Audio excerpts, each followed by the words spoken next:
Welcome to all the Cross Border Talks followers on various social networks and our site. Um, in the end of May, we published an article which gained a lot of attention about intentions of the Ukrainian state to modify the labor legislation in the sense of taking out rights from the workers. And now these intentions have finally been realized, and we are having Malgorzata Kulbaczewska from Katowice to comment on those issues. Malgorzata, what is your take on the introduction of this law? What does it show about the current situation of Ukrainian society and plans for reconstruction? Well, hello everybody. I would be very happy to say that the bill 5371 was dropped, like many Ukrainian workers, like Ukrainian trade unionists hoped, but unfortunately, this is not the case. The bill that was only a project by the end of May, when we published our analysis, has been voted on, if I'm not mistaken, 18th, 19th July. So this is the matter of a couple of days. A couple of days ago, Ukrainian workers employed in enterprises that have less than 250 personnel basically lost the guarantees that the labor code offered to them. The bill. Okay. According to the new bill, the employer and the employee are to negotiate the work contract between each other. So each worker is going to negotiate his working conditions with the employer. The trade unions have nothing to do here. The trade unions can't even defend their members from being fired. And the employer can suggest basically everything in this work contract. As I said, for the small and medium enterprises with less than 250 workers, the provisions written in Ukrainian labor law simply will not work. Well, according to Danilo Hetmantsev, who is the head of the finance committee in Ukrainian's Verkhovna Rada or the Ukrainian's parliament, this is the positive change because the state is not needed when employers and employees negotiate the working conditions, that the state should not intercede in these free market regulations, in these free market negotiations. The problem, however, is that the employees or the working class has always a weaker position in the labor market.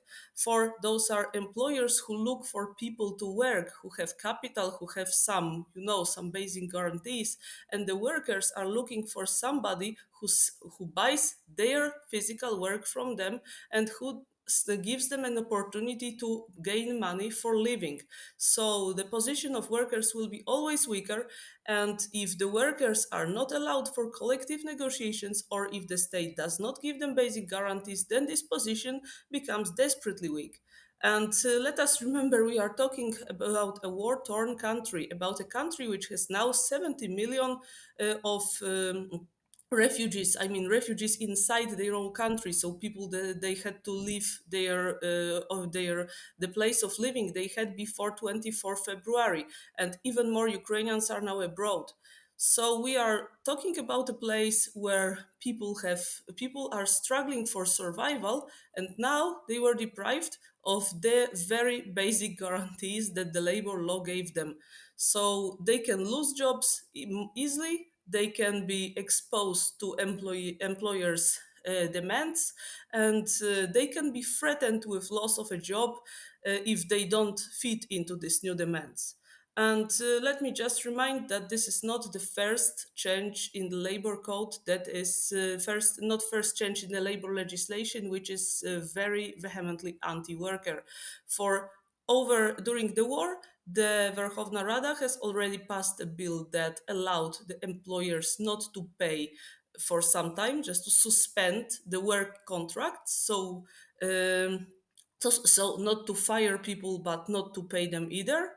And they also introduced a 0 hour contract. 0 hour contracts that are being fought against by trade unions in Western Europe are now appearing in Ukraine as a good advancement that will help to get economic growth, which is a nonsense. This is just one more measure that weakens the position of working people. Ukraine is a candidate for EU membership, and it has to undergo recovery, economic recovery, and reconstruction following this war which is taking place. How is that going to take place in the near future, bearing in mind that such policies are being applied?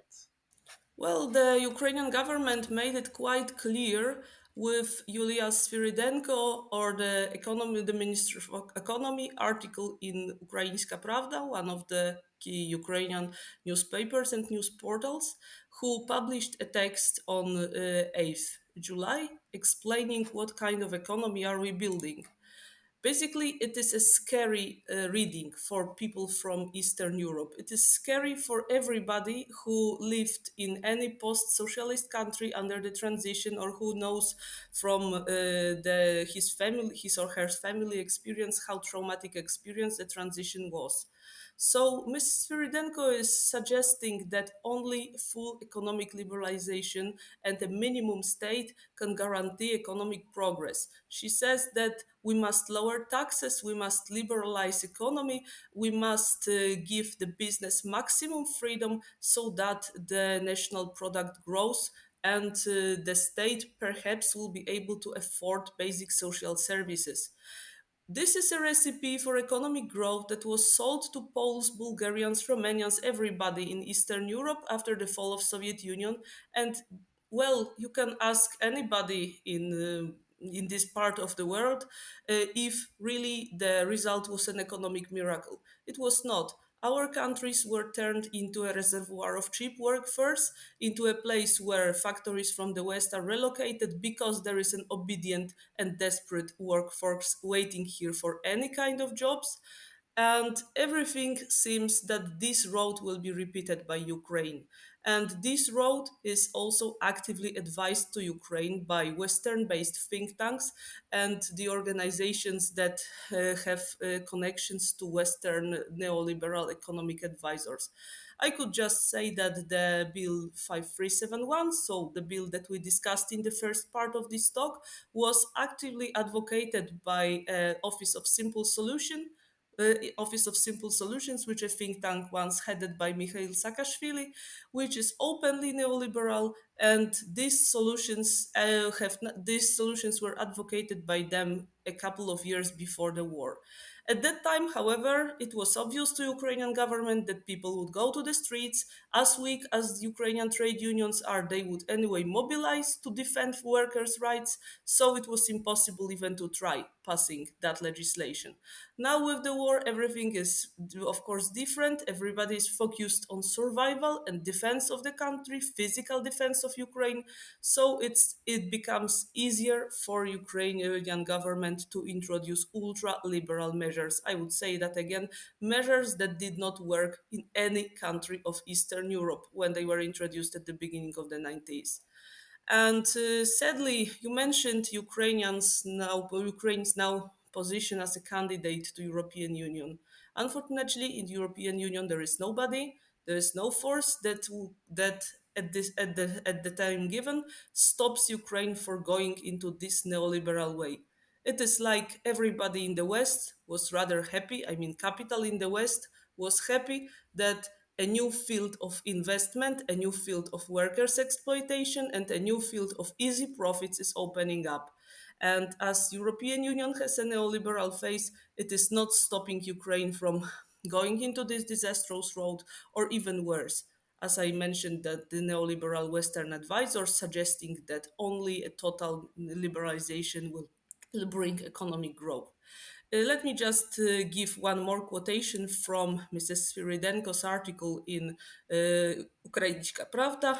Let me just find the place. She suggests that Ukraine after the war would be a free step for business, where the businessman will be authorized to do everything that does not deprive others of freedom or that does not pose a danger to a society as a whole. So everything else would be basically allowed for a businessman. Well, in a country where there are millions of desperate workers, people fighting to get any job, people who have no stability, This can only bring more exploitation to people who are already experienced by the transition period and by the corrupt and kleptocratic economy of Ukraine. So finally, what are your comments about the fact that Ukraine seems to be opening a lot to the international capital, while Russia does exactly the opposite? Russia also has a similar advancement of capital, but it's the national capital which is advanced there. We basically can see two models of modern capitalism, and each one is destructive for the working people. For Russia's businessmen, Russia's oligarchs, people who profited from the transition, from the fall of Soviet Union, are basically those people who took the wealth produced by Soviet workers in the previous decades for themselves. Those are people who profited from the disastrous transition period. And now they are securing the wealth, the influence over the state for themselves. They are not allowing the multinationals to take the profit from them. They, even before the war, they were feeling that the possibilities to exploit, to parasite the country getting are getting smaller and smaller with time. So they are securing their own monopoly over the country so that nobody else profits from these thief privatizations they took part in the 90s. Ukraine is going the opposite way. It's opening up the arena for foreign investment. It is also what we can read in Mrs. Sviridenko article, that Ukraine is actually actively inviting foreign investment and will do nothing to make them secure decent work conditions. The capital is put clearly as more important than the working citizens of Ukraine. Also, the war somehow helped to create these favorable conditions. Many of Ukrainian oligarchs who also profited from privatization of the 90s are now losing their property. They are now losing the industrial giants in the east of Ukraine that are being destroyed by Russian army. The case of Azovstal is perhaps the most blatant example.